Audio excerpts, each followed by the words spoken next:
श्री शिवाय नमस्तुभ्यम। हर हर महादेव। 21 फरवरी 2023 को बृहस्पति धाम सीहोर मध्य प्रदेश में गुरुजी पंडित प्रदीप मिश्रा जी के द्वारा वाची जा रही महाशिवरात्रि शिव महापुराण कथा के छठे दिन की कथा आज पूर्ण हो चुकी है। आज की इस वीडियो में आपको हम एक ऐसी जानकारी देने वाले हैं जिसका इशारा गुरुजी कल की और आज की कथा में कर रहे हैं, पर खुलकर नहीं बोल रहे हैं। क्या है वो जानकारी, इस वीडियो के अंत में आपको पता चल जाएगी। और इसके साथ ही गुरुजी ने आपके जीवन में सुख समृद्धि लाने वाला नवनिधि प्राप्ति वाला महा उपाय बताया है, जो हम आपको करके भी दिखाएंगे। साथ ही आज की कथा में गुरुजी ने 17 उपाय पत्र उपयोगी जानकारी दी है। किसी कारणवश यदि आपने आज की कथा नहीं सुनी है तो आज की कथा का पूरा रास्ता तो आपको एक छोटे से वीडियो से प्राप्त हो जाएगा। बढ़ते हैं आज की कथा की पहली जानकारी की ओर। हम कहीं पर भी, कोई भी समाज में, कोई भी कुटुंब में, कोई भी स्थान पर रहें, अगर हम परमात्मा की प्राप्ति चाहते हैं, शिव की अविरल भक्ति चाहते हैं, तो हमें परमार्थ का कार्य करना चाहिए। किसी ज़रूरतमंद की मदद करना चाहिए, किसी दुखी की मदद करना चाहिए। ऐसे में आप में शिव कृपा ज़रूर होती है, ये निश्चितता है। बढ़ते हैं आज की कथा की दूसरी जानकारी की ओर।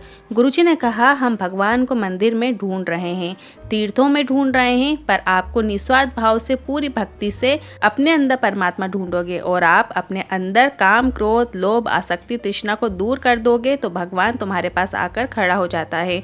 बढ़ते हैं आज की कथा की तीसरी जानकारी की ओर। गुरुजी ने कहा, इस सीहोर की धरा में कंकड़ शंकर है। ऐसा कई लोगों ने बताया कि महिलाएं कंकड़ उठा उठा कर ले जा रही हैं, तो इस पर गुरुजी ने कहा, इनसे हमने नहीं कहा यहाँ का कंकड़ शंकर है, बल्कि शिव महापुराण में लिखा है, कण कण में शंकर बसा हुआ है। बढ़ते हैं आज की कथा की चौथी जानकारी की ओर। गुरुजी ने कहा, आपने बड़े बड़े मंदिर बने देखे होंगे और इतने बड़े बड़े मंदिरों में छोटा सा शिखर लगाया जाता है और उस बड़े मंदिर की रौनक और शोभा वो छोटा सा शिखर ही होता है। उसी तरफ आप जितने छोटे बने रहोगे, जितने निर्मल बने रहोगे, उतना शिव के पास रहोगे। बढ़ते हैं आज की कथा की पांचवी जानकारी की ओर। गुरुजी ने कहा, हम कभी नहीं कहते कि घर में छोटे छोटे बच्चे हों या घर में बुजुर्ग हों और आप उनको छोड़कर यहाँ आकर कथा सुनने बैठ जाओ, बल्कि आप वहीं घर में उनकी सेवा करोगे तो तुम्हें कथा सुनने की ज़रूरत नहीं पड़ेगी और महादेव की कृपा आपको प्राप्त हो जाएगी। बढ़ते हैं आज की कथा की छठवीं जानकारी की ओर। गुरुजी ने कहा, मैं बस इतना निवेदन करना चाहूँगा, पहनावा पहनो पर जो लायक हो वो पहनो, और जो हमारे देश की शान, सर पे पल्लू, माथे पे बिंदी और मुख पे हिंदी, इसे कभी गुम मत होने देना, क्योंकि आपके मस्तक पे रखा हुआ वो छोटा सा कपड़ा, आपके सर पे रखा हुआ वो थोड़ा सा कपड़ा कुछ नहीं, आपके पूर्वजों का आशीर्वाद का हाथ रहता है। बढ़ते हैं आज की कथा की सातवीं जानकारी की ओर। जय पाठक काशी से पत्र लेकर आए। मुझे 10 से 12 साल से गुटखा खाने की आदत थी। रोज मैं 30 से 40 गुटखे खा लेता था। घर वालों ने बहुत प्रयास किया पर गुटखा नहीं छूटता था। पर एक बार मेरी मंगेतर ने एक दिन शंकर भगवान के मंदिर में ले जाकर खड़ा किया और शिव पर चढ़ी हुई बेलपत्र को लाकर मुझे दे दिया और बेलपत्र को खाने को कहा और कहा, आज से इस बेलपत्र को खाकर गुटखा छोड़ दोगे। और उस दिन जब मैंने बेलपत्र का आचमन किया है, मुझे गुटखे से घृणा हो गई है और उसी का आभार व्यक्त करने आज मैं कथा पांडाल में आया हूँ। बढ़ते हैं आज की कथा की आठवीं जानकारी की ओर।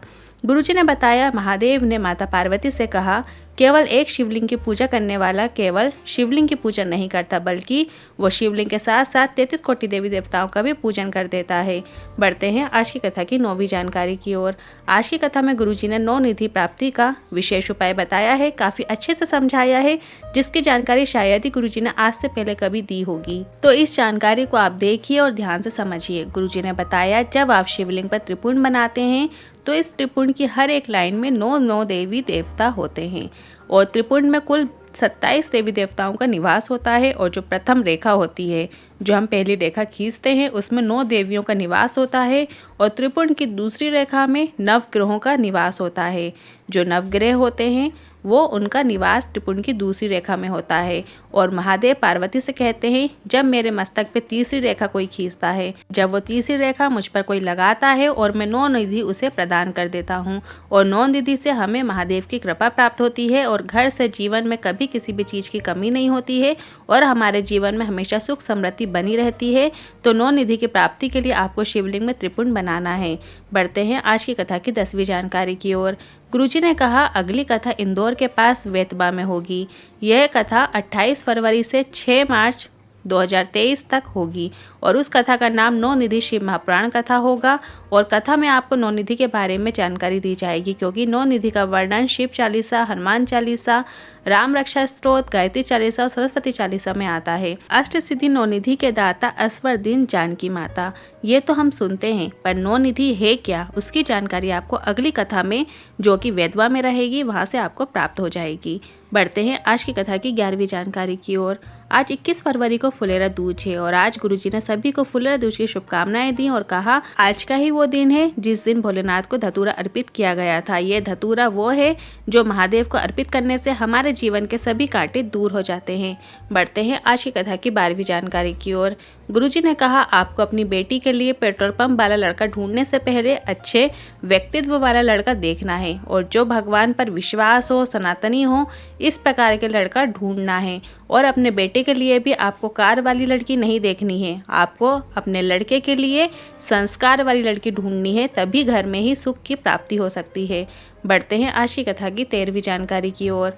महाराष्ट्र से एक न्यूज़ रिपोर्टर आए जिन्होंने पहले गुरुजी से और कुबेर भंडारी से क्षमा मांगी, क्योंकि हमने रुद्राक्ष नहीं मिला था तो हमने बहुत कुछ कह दिया और न्यूज़ में भी अपशब्द बोल दिया था और बहुत दुखी होकर सीहोर से भोपाल में मेरे साले के यहाँ चला गया। मुझे बहुत समय से मुख में छाले थे, कई डॉक्टर को दिखाया पर आराम नहीं हो रहा था और कुछ के कुछ बताते रहते थे। तभी मेरे साले ने कहा मेरे पास सीहोर का रुद्राक्ष है, इसे गलाकर इसका जल पियो, और मैंने पिया।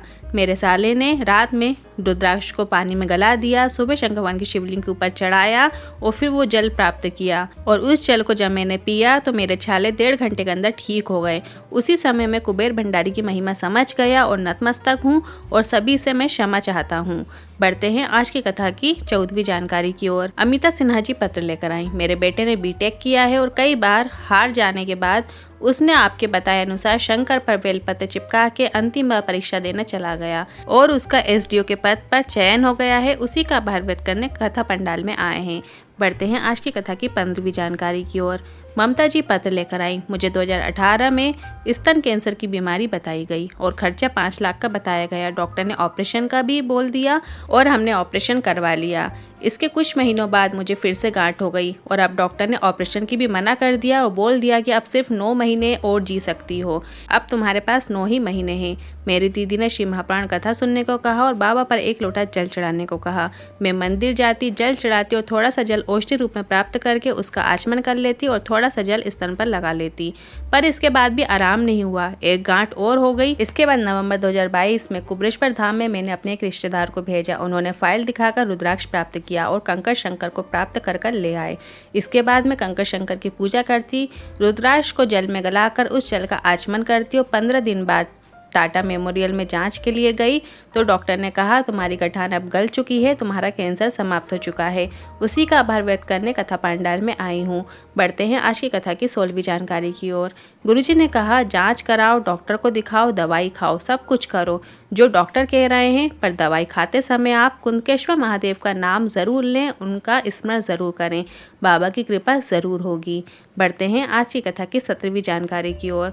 अगर आपने नोटिस किया हो तो कल की कथा में और आज की कथा में भी गुरुजी ने कहा कि रात को कुबेर भंडारी आता है और क्या दे के चला जाता है किसी को पता नहीं है और पूरे पंडाल में तालियां बज जाती हैं। क्या आपने भी ये बात नोटिस की है? कमेंट बॉक्स में ज़रूर बताइएगा। इसके बाद गुरुजी ने कहा कौन होता है रुद्राक्ष देने वाला? मैंने तो मना कर दिया था पर कुबेर भंडारी ने तुम्हें दे दिया। अब कल और आज की इन बातों से ये अनुमान लगाया जा सकता है कि रात को कुछ घंटों के लिए पंडाल में रुकने वाले शिव भक्तों को रुद्राक्ष वितरण हो रहा है, जो कि काफ़ी अच्छी बात है। अब सीहोर में भीड़ भी नहीं है, ना ही रात को भीड़ है। ऐसे में कुछ रुद्राक्ष बट भी रहे हैं तो इससे अच्छा कुछ हो ही नहीं सकता, पर यह केवल मेरा अंदाजा है। इस बात की पुष्टि मैं नहीं कर सकती, पर इस बात की पुष्टि जरूर कर सकते हैं गुरुजी ने स्वयं कहा है इस कथा के पूर्ण होने के बाद में सीहोर में रहूं या नहीं, रुद्राक्ष का वितरण निरंतर साल भर होगा और किसी को घबराने की बात नहीं है। लाखों की मात्रा में रुद्राक्ष हैं, साल भर थोड़ी थोड़ी संख्या में आकर आप रुद्राक्ष प्राप्त कर सकते हैं। रुद्राक्ष अब निरंतर ही वितरित किए जाएंगे, तो इसमें घबराने की कोई बात नहीं है। आप कभी भी आएँ और रुद्राक्ष प्राप्त कर लें। ये रुद्राक्ष से जुड़ी रोचक जानकारी आपको कैसी लगी? क्या आपको भी लग रहा है कि ऐसा हुआ है? तो कमेंट करके अपनी खुशी ज़रूर व्यक्त करें। अगर आपको कोई बड़ी बीमारी है, कोई रोगों ने घेर रखा है, तो इस रुद्राक्ष को आपको रात को तांबे के पात्र में गलाकर सुबह उसका जल शंकर भगवान के शिवलिंग पर चढ़ा देना है, अर्पित कर देना है। और वो जल थोड़ा सा आप अपने लोटे में झेल लीजिए। जल कलश में झेल लेने के बाद उस जल का आचमन कुंदकेश्वर महादेव के नाम से ज़रूर कीजिएगा। ये रुद्राक्ष से जुड़ी रोचक जानकारी आपको कैसी लगी? क्या आपको भी लग रहा है कि ऐसा हुआ है? तो कमेंट करके ज़रूर बताइएगा। आप अपनी खुशी ज़रूर व्यक्त कीजिएगा। और मेरे द्वारा दी गई जानकारी यदि थोड़ी भी उपयोगी लगी हो तो वीडियो को लाइक करके कमेंट बॉक्स में हर हर महादेव ज़रूर टाइप कीजिएगा। श्री शिवाय नमस्तुभ्यम।